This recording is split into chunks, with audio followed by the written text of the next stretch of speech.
नमस्ते देवी और सज्जनो, आशाताईस रेसिपी मध्ये तुमचं खूप खूप मनापासून स्वागत आहे। तर चला मग आजची नवीन रेसिपी सुरू करूया।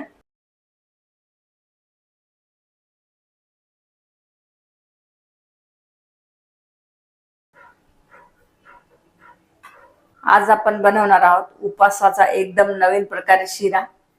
तर मी इथे 1 पाव साबुदाणा घेतला होता आणि साबुदाण्याला दुधामध्ये 1 तास भिजवून ठेवलं होतं आणि साबुदाण्याला दुधामध्ये 1 तासभरच भिजून ठेवायचं आहे। जास्त वेळ ठेवसाल तर दुधाचा आंबट वगैरे वास येऊ शकतो, म्हणून जास्त वेळ दुधामध्ये भिजवायचा नाही, एखादा तासच दुधामध्ये ठेवायचा आहे। तर 1 तासामध्ये पण छान फुलतो बघा। हा पण साबुदाणा खूप छान फुललेला आहे। साबुदाणा टाकायचा आहे मिक्सर जार मध्ये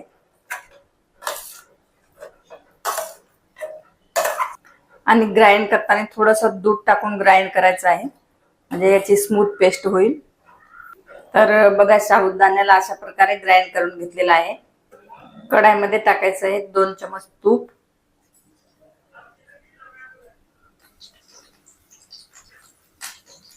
तूप गरम झाल्याच्या नंतर टाकायचं आहे साबुदाण्याची पेस्ट।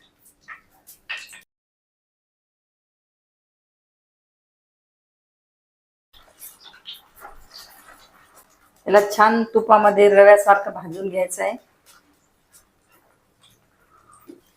साबुदाणा छान शिजण्यासाठी 1 कप दूध टाकायचं आहे।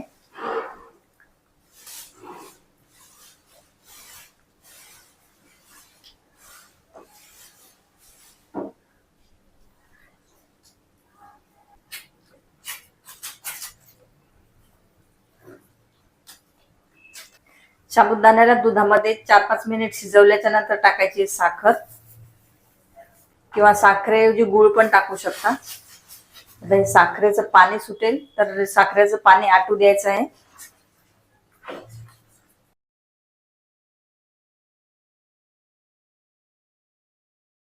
फ्लेवर साठी टाकायची आहे थोडीशी इलायची पावडर, आवडीचे ड्रायफ्रूट पण टाकू शकता। एक वेळेस हा साबुदाण्याचा शिरा खासाल तर नेहमी तुम्हाला हा साबुदाण्याचा शिराच खाऊ वाटेल।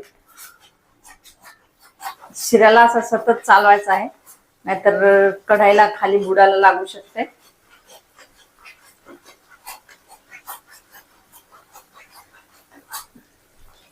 आणि 7-8 टाकूया केसरचे धागे।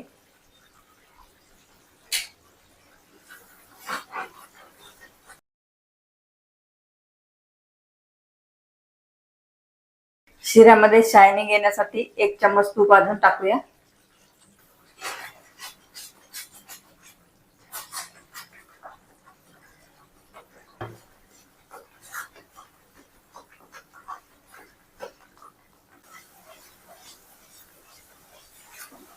जसा शिरा थंड होईल तसा घट्ट पण होत जाते।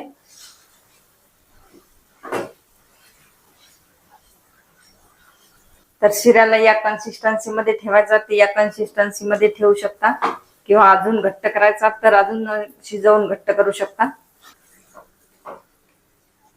शिरा सर्व करण्यासाठी तयार आहे। घेऊया सर्विंग डिश मध्ये। एका वाटीला मी इथे तूप लावून घेतलेलं आहे। वाटीमध्ये 5-7 केसरचे धागे टाकलेले आहेत।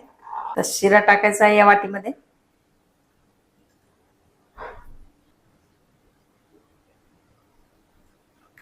तुम्ही एकदा हा शिरा खासाल तर नेहमी हा शिरा बनवसाल, एवढा टेस्टी हा शिरा होतो। छोट्याशा स्पॅच्युलाने याला प्लेन करून घ्यायचं आहे।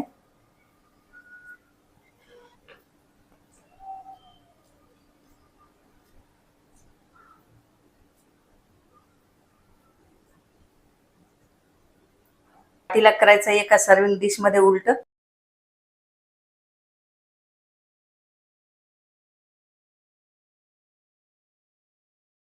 तर बघा एकदम छान असा शिरा झालेला आहे।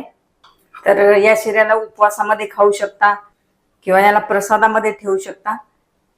तर हा साबुदाण्याचा दुधात भिजवून केलेला शिरा कसा वाटला कमेंट मध्ये जरूर सांगा, आणि माझ्या रेसिपीला लाईक शेअर सबस्क्राईब जरूर करा। तर मग चला भेटूया अशाच एका नवनवीन रेसिपी सोबत। तोपर्यंत बाय बाय।